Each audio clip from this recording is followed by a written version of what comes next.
Welcome guys, welcome to my YouTube channel. स्वागत है मेरे यूट्यूब चैनल पर। आज का टॉपिक एक रिलीजियस सत्संग आध्यात्मिक स्पिरिचुअल टॉपिक है। मंत्र जाप सभी साधक करते हैं। जो पुराने हैं वो साधक भी करते हैं, जो नए हैं वो भी करते हैं।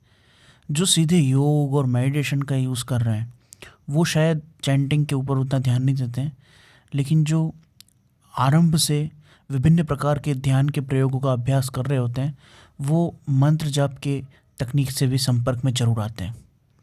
लेकिन मंत्र को केवल ध्यान और एकाग्रता के लिए करना एक अलग बात है, और उस मंत्र को सिद्ध कर लेना, यानी उस मंत्र के बारे में जो शास्त्रों में कहा गया है वैसे परिणाम अपने जीवन में देख पाना, ये एक अलग ही बात है। और ऐसा बहुत कम होता है, बहुत रेयर होता है। तो आज मैं ऐसे कुछ उपायों के बारे में चर्चा करूँगा जिससे आप मंत्र को जागृत कर पाएँ, सिद्ध कर पाएँ, यानी उससे मेडिटेशन करना, उससे आत्मा की, मन की शांति, भक्ति प्राप्त करना। ये अनुभव तो लगभग सभी को होता है जो ढंग से जप कर लेते हैं उनको, लेकिन उसके वो प्रभाव जो शास्त्रों में वर्णित हैं उसको आप अनुभव कर पाएँ, उसके लिए क्या करना चाहिए उसके ऊपर आज चर्चा करूँगा। इसको अपन 2-3 भागों में करेंगे। पहला तो मंत्र शास्त्र के अनुसार कौन कौन से विधान करने चाहिए जिससे मंत्र ज़्यादा जागृत होता है, सिद्ध होता है। फिर योग, अष्टांग योग, ध्यान का जो सिस्टम है उसके अनुसार मंत्र के साथ आप क्या क्या प्रयोग करें जिससे कि मंत्र जागृत हो। और फिर प्राणायाम योग के साथ साथ जो मंत्र शास्त्र का अध्ययन है उसके साथ साथ कुछ भक्ति मार्ग के प्रयोग और भक्ति के और उपासना के जो साधना है उसमें की जाने वाले प्रयोग, इन सब का एक मिश्रित रूप से सभी बिंदुओं के ऊपर अपन चर्चा करेंगे कि किस प्रकार से एक मंत्र को जागृत किया जाए। तो सबसे पहले अपन बात करते हैं मंत्र शास्त्र की। मंत्र शास्त्र के अनुसार ऐसा कहा जाता है कि जो आपका मंत्र है उसके जितने अक्षर हैं उतने लाख जप अगर आप कर लेते हो तो वो उसका एक पुष्चरण होता है, और व्यक्ति को उतने पुष्चरण करने पड़ते हैं जितने उसके पूर्व के कर्म और प्रारब्ध आड़े आ रहे हैं। जैसे किसी ने धन प्राप्ति का या संतान प्राप्ति का या सफलता प्राप्ति का मंत्र जप किया, सब उसके लिए उसने मंत्र किया, ओम नमः शिवाय है या ओम नमो नारायणाय है या ओम ह्रीम अंबिकाय नमः, कोई भी मंत्र उसने लिया या हरे कृष्ण ने ले लिया, उस मंत्र के जितने अक्षर हैं उतने लाख जप का एक पुष्चरण होता है। अब उसको कितने पुष्चरण के बाद उस मंत्र का प्रभाव नजर आएगा, जब उसके पूर्व के कर्म नष्ट हो जाएंगे। जैसे उसकी कुंडली में निर्धनता का योग है, अब वो निर्धनता का योग अगर बहुत प्रबल है तो जप की संख्या कई पुष्चरण करना पड़ेगा, और अगर वो निर्धनता का योग सामान्य है तो शायद एक पुष्चरण में ही उसका काम हो जाए। तो सबसे पहली बात तो आपको उतने उतने लाख जप करने पड़ेंगे जितने उसके अक्षर हैं, ये होता है पुष्चरण। लेकिन इतने जप करने से काम नहीं चलता है, फिर उस जप के अनुसार उसका हवन भी करना पड़ेगा, तर्पण भी करना पड़ेगा और मार्जन भी करना पड़ेगा। जैसे 1 लाख जप किए तो आपको 10,000 उसकी आहुतियाँ देनी पड़ेंगी, उसका हवन करना पड़ेगा। फिर 10,000 का 10% 1,000 और तर्पण और मार्जन करना पड़ेगा, और कम से कम 10 लोगों को आपको भोजन कराना पड़ेगा, और वो लोग अच्छे सद्गुणी सदाचारी, भगवान की भक्ति और आदि नियमों को मानने वाले, धर्म को मानने वाले, पाप से रहित और पाप ना करने वाले सदोगुणी लोग होने चाहिए। ऐसा अगर आप कर लेते हैं तो आपके उस मंत्र का एक पुष्चरण कहलाता है। तो ये पुष्चरण का मार्ग हो गया। अब इसमें क्या है, आप गिने ना गिने एक अलग बात है, लेकिन एक नियम बना लें कि रोज़ मुझे इतना जाप करना ही है, और उतना जाप करने के बाद महीने के अंदर जैसा मंत्र है, जैसा इष्ट है, उसकी कोई एक तिथि चुन लें, और उस दिन आप उस तिथि के दिन, जैसे अमावस्या, पूर्णिमा, एकादशी, अष्टमी, जैसे अगर माता जी का मंत्र है तो आप अष्टमी तिथि चुन लें। अगर भगवान राम, कृष्ण, विष्णु भगवान का, नारायण का कोई मंत्र है तो एकादशी तिथि चुन लें। अगर आप भगवान शिव के किसी भी मंत्र या भगवान शिव के किसी भी स्वरूप, जैसे कि हनुमान जी हो गए, भैरव जी हो गए, भगवान महादेव स्वयं हो गए, उनका मंत्र है तो आप मास की शिवरात्रि आती है वो तिथि या प्रदोष की तिथि चुन लें। और किसी भी देवी देवता का मंत्र हो, अमावस्या पूर्णिमा सबके लिए मान्य है।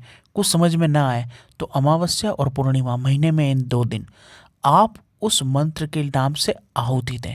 अपने घर पे एक अच्छी सी जगह देख के पत्थर पे सफाई करके यज्ञ का कुंड रख लिया, उसके अंदर थोड़ी सी आपने लकड़ियाँ रख ली, जिसको अपन समीधा कहते हैं, वो समीधा रखी, उसको फिर धीरे से कपूर से अग्नि प्रज्वलित करी। फिर उस अग्नि के प्रज्वलित होने पर अग्नि देवता का पूजन कर लिया, कुमकुम चावल अक्षत पुष्प चढ़ा के घी की आहुति दे दी। फिर अग्नि देवता के पूजन के बाद गणेश जी, गुरु जी, आपके उस स्थान के देवता, कुल देवता, इन सभी को नमन करते हुए, इनको प्रणाम करते हुए, इनको याद करते हुए आहुति दी। इस प्रकार से फिर आप अपने गुरु मंत्र पे या अपने उस मंत्र पे जिसको आप अनुष्ठान कर रहे हैं उस मंत्र पे आ जाएं और उस मंत्र की कम से कम एक माला यानी 108 आहुति दें हर अमावस्या और पूर्णिमा को।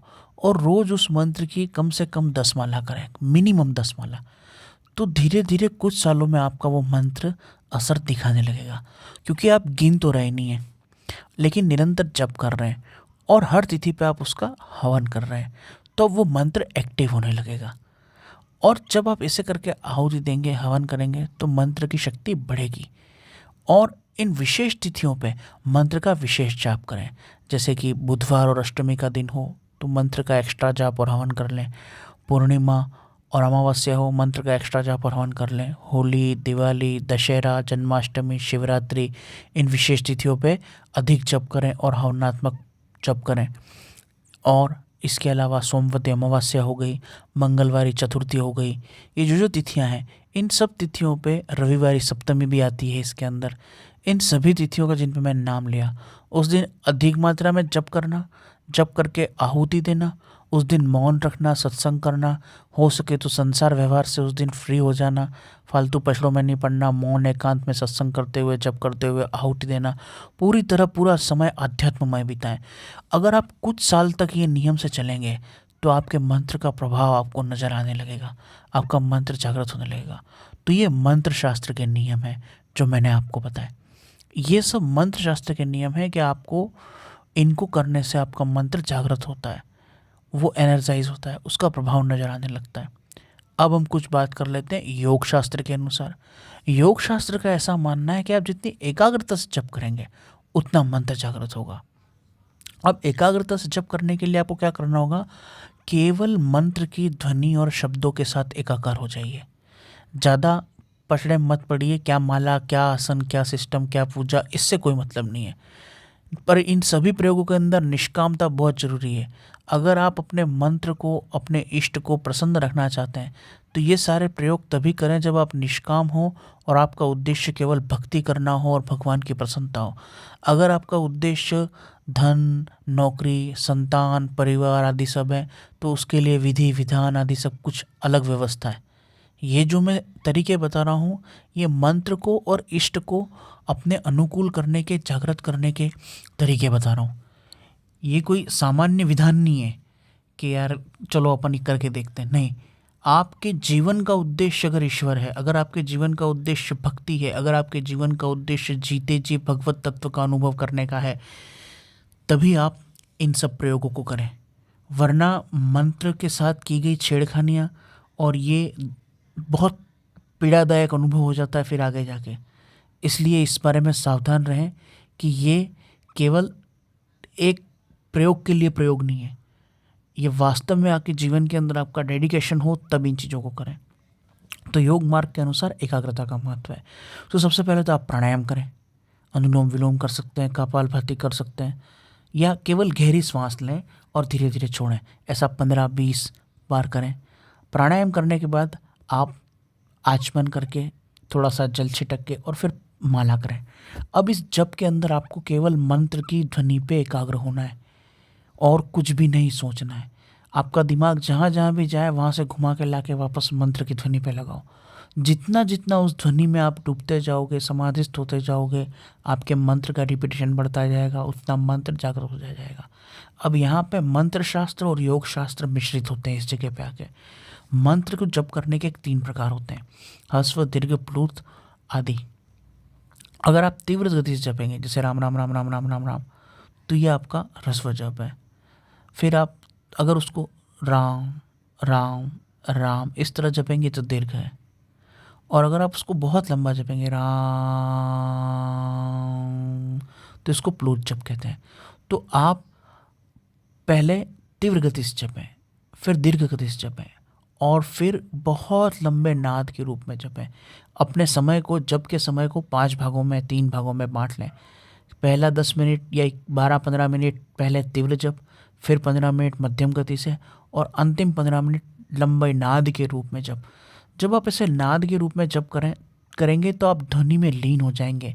आपका मन, आपकी बुद्धि, आपके विचार उस मंत्र के अंदर डूब जाएंगे और यहाँ पे मंत्र एक्टिवेट होगा।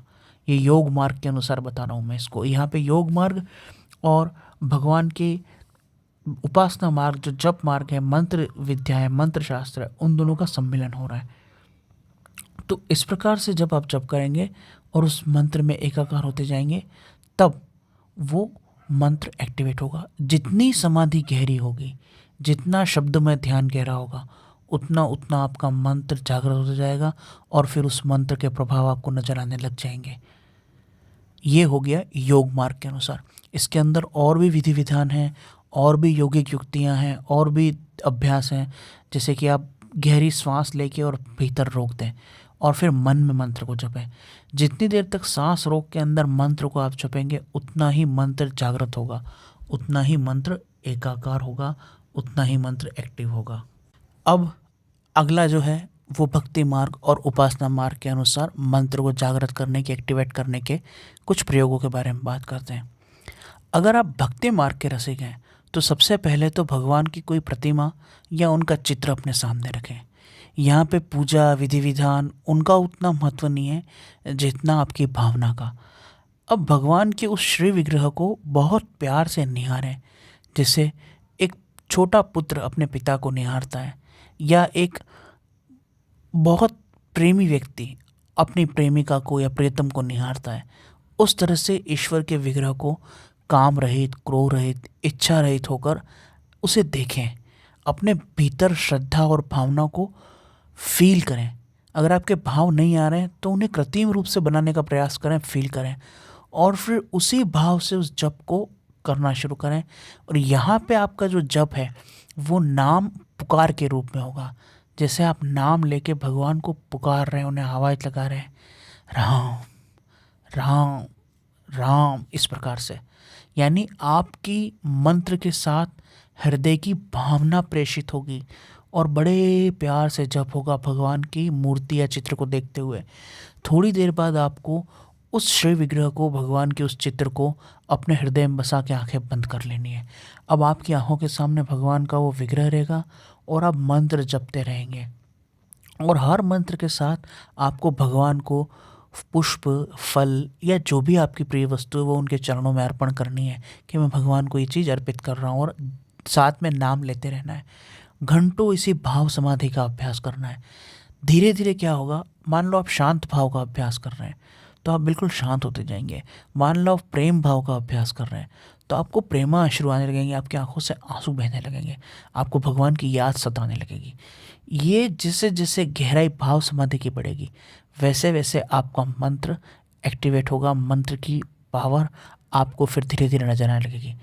और ये जो अभ्यास मैंने भक्ति मार्ग, उपासना मार्ग के अनुसार, मंत्र शास्त्र के अनुसार और योग मार्ग के अनुसार, नादानुसंधान योग के अनुसार जो मैंने बताया, इन सब का अभ्यास कोई 1 दिन 2 दिन में नहीं हो जाएगा। आपको कई वर्षों तक ये अभ्यास निष्काम भाव से करना होगा। फिर बता दूं, भगवान शिव, भगवान राम, भगवान कृष्ण, माता जी, जिन भी देवी देवता की आप ये उपासना कर रहे हैं, उनका सात्विक मंत्र ही ग्रहण करें, सात्विक विधान ही करें, बिना कुछ मांगे निष्काम भाव से और पवित्र अवस्था में ही करें। अगर आपका खान पान, आचरण, व्यवहार अशुद्ध है तो इन प्रयोगों को बिल्कुल कतई ना करें। समस्या हो सकती है, मानसिक विकार हो सकते हैं, बहुत ज़्यादा डिस्टर्बेंस हो सकता है, ज़िंदगी के अंदर उथल पुथल हो सकती है, पीड़ा में फंस सकते हैं। अतः इस अभ्यास को वही व्यक्ति करे जिसका पहले तो भोजन शुद्ध हो, शाकाहारी, सात्विक, कम मिर्च मसाले का सादा भोजन, जिसका भोजन अल्पाहार हो, जो भूख से थोड़ा कम रहता हो, भोजन कम करता हो, जिसके अंदर क्रोध, काम की भावना ना हो, जो बात बात पे किसी के प्रति बुरा विचार ले आना, क्रोध या कामना की या इच्छा या हवस की बातों से, ये सब जिसमें दोष ना हो, जो तुलना प्रतिस्पर्धा नहीं करता हो, मांग नहीं करता हो, मेरे को गाड़ी चाहिए, मेरे ऐसा हो जाए, मेरे वैसा हो जाए, इन सब दोषों को एक तरफ रख के और जो जप कर सके, जो ध्यान कर सके, वही इसी प्रयोगों को करें। आप पूरे दिन भर तो इतने शुद्ध साधु संत जैसे नहीं रह सकते, पर जो 2 घंटा 3 घंटा आप साधन करेंगे, उस साधना काल में कृपा करके, मेहरबानी करके पूरी तरह से साधु बन के भगवान के सामने बैठें। पूरा दिन तो आप तरह तरह की बातें करेंगे, इच्छाएं भी करेंगे, वस्तुएं भी चाहेंगे। आपको कहीं जाना है तो बाजार की चीज़ खाएंगे तो उसमें प्याज लहसुन भी आ जाएगा, वो सब दुनियादारी चलती रहेगी। लेकिन जब आप साधन करने भगवान के सामने बैठें तो पूरी तरह सावधान होके एक साधु जैसे, सच्चे बालक जैसे होके भोले बन के बैठें और सतोगुणी बन के बैठें। अपने आचरण में शुद्धता लाएं, फिर इन प्रयोग को करें। अगर उसके बिना आपने भक्ति मार्ग के या योग मार्ग के अभ्यास से मंत्र को एक्टिवेट करने के लिए इन योग अभ्यासों का सहारा लिया तो मंत्र तो एक्टिव हो जाएगा, लेकिन यह समझ लो कि फिर आपने बिजली की तार बिना किसी सुविधा और बिना किसी सुरक्षा के पकड़ लिए, और फिर उसका रिजल्ट क्या होता है, वो कुछ भी हो सकता है। बिजली इतनी तेज़ भी हो सकती है कि आपको जला के भस्म कर दे, इतनी तेज़ भी हो सकती है कि आपको झटका लगे, आप फिक जाएं, आप चोटिल हो जाएं, घायल हो जाएं, बेहोश हो जाएं। कहने का मतलब, आप जब अपने आप में सही नहीं होंगे या आपके पूर्व प्रारब्ध के अंदर बहुत सारे पाप या समस्याएं होंगी, आपका गुरु नहीं है, आपका कोई इष्ट नहीं है, आपका सुरक्षा कवच नहीं है, और इस मार्ग से आप घुसते हैं अंदर, ये जल्दी से मंत्र सिद्ध कर लूँ, उसका चमत्कार मेरे को 2-3 साल में नजर आने लग जाए, और आप घुसते हैं। और फिर होगा क्या, ऐसा झटका लगेगा कि काम धंधे छूट जाएंगे, शादी ब्याह टूट जाएंगे, नौकरी व्यापार गायब हो जाएंगे, बैंक बैलेंस छू हो जाएगा, बीमारी झगड़े हो जाएंगे, रास्ते पे कुटा जाओगे, तूफान मच जाएगा। तो पहले आपके गुरु हों, और गुरु भी वास्तविक सच्चे होने चाहिए। ऐसा नहीं कि कोई भी किसी भेषधारी को बना लिया। आपके गुरु कोई नहीं हो तो महादेव को, हनुमान जी को गुरु मान ले, कृष्णम वंदे जगत गुरु, उनको गुरु मान ले हृदय से, उनके पास मंत्र रख के और फिर उनसे ग्रहण करें, और उसके बाद जप करें, उसके बाद ध्यान करें।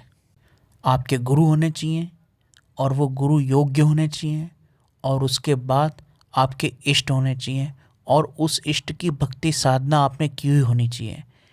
जैसे हम किसी को वाहन चलाने के बारे में बताएं तो पहले उसके पास वाहन और वाहन में ईंधन होना चाहिए, तब वो प्रक्रिया काम की। उसी प्रकार से यहाँ जो सिद्धांत आपको बताए हैं योग के, भक्ति के और मंत्र विद्या के, इससे पहले आपके अंदर ये सब विशेष क्वालिटीज़ और सुविधाएं होनी चाहिए। गुरु कृपा, इष्ट की सुरक्षा, गुरु की सुरक्षा, ये सबसे ज़रूरी है। उसके बाद ही इसी मार्ग पे आगे बढ़ें।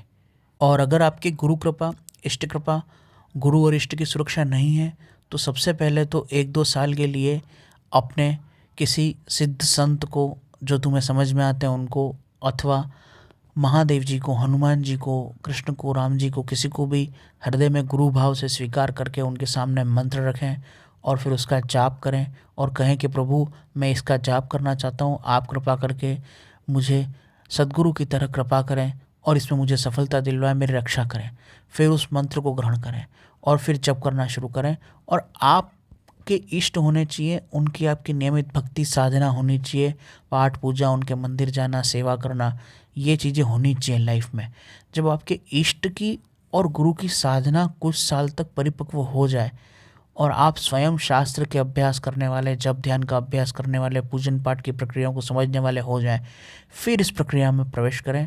फिर इन अभ्यासों को 2-3 साल करेंगे तो आपको मंत्र का प्रभाव नजर आने लग जाएगा।